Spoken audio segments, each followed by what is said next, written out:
this, another concern video po, ang sabi niya is, Miss Ting, curious lang po ako.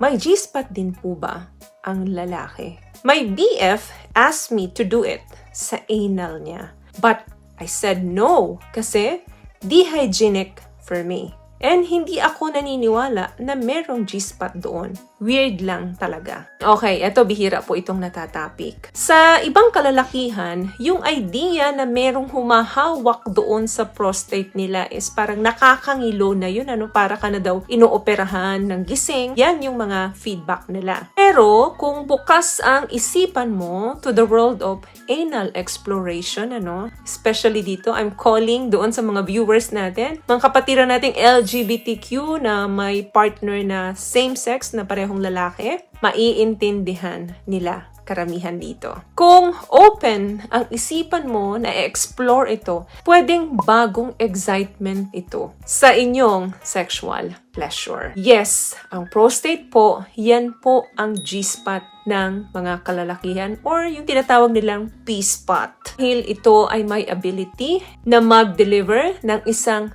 incredible, fully body orgasm. Dahil ang prostate po ay kinocontain ng napakaraming nerve ending tulad ng sa babae. In fact, halos magkapareho po ang dami ng nerve endings ng prostate sa clitoris ng babae. Pwedeng magbukas ito ng bagong avenue of pleasure sa mga kalalakihan kung willing lang naman na itry nila ito. May mga kalalakihan po talaga na nakaka-experience ng big O dahil lang doon sa pag-stimulate ng kanilang prostate without stimulating doon sa penis nila. Nakakaramdam din sila ng tingly sensation all over. Kung ano yung sensation na nararamdaman nila kapag stimulating doon sa kanilang penis, same din po yan doon sa prostate nila. Lalo na kung tama ang paggawa mo dito, tama ang timing, at tama ang hagod. So, what is the prostate? At nasaan ba ito makikita? What I love about this product, itong No More Dark Secret ng K-Skin, bukod sa may advanced whitening na siya na kung saan pwede niyang matulungan na pumuti yung mga singit-singit mo, moisturizing, meron siyang anti-irritation, antibacterial, maintain healthy pH level. Hindi lang pambabae, meron din po tayong pang-lalaki. Ang prostate po is a walnut-sized gland below the bladder, above the penis, and in front of the rectum. Ito po, magpapakita ako dyan ng picture.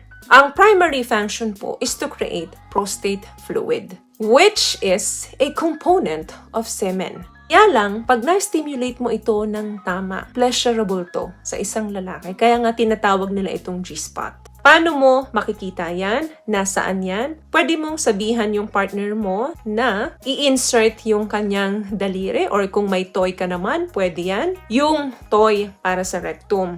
About 2 inches doon sa rectum mo. So, kung ito is 1 inch, this one is 2 inches. So, ganyang kahaba. Toward doon sa belly button. So, yung picture na nilabas ko dyan kanina, screenshot nyo yon para malaman nyo kung nasaan talaga at kung papaano mag-i-insert dyan. Remember, different people enjoy different types of prostate stimulation. So, merong iba nagugustuhan circular motion. Meron namang iba gusto is in and out. Pwede rin namang walang penetration. Minamassage mo lang with pressured on sa perineum. Ito yung skin between scrotum and anus. Yun nga lang, kapag sinubukan nyo ito, lalo na kung first time, dapat ready ka. So be prepared. Dapat maikli ang kuko at malinis ang kamay. And syempre, expect mo, dahil yan ay anus, possible na may mga sumamang poop dyan. So dapat mag-release muna ng poop, bago gawin ito para maiwasan yung mga bagay na to. Kasi mamaya, hindi mo magustuhan, hindi mo na uulitin. Pangalawa, make sure turn on ka din. Kasi kung hindi ka turn on, mararamdaman yan ng partner mo. Tatlo, kung hindi ka komportable, lagi mong tatandaan, pwede kang mag-stop.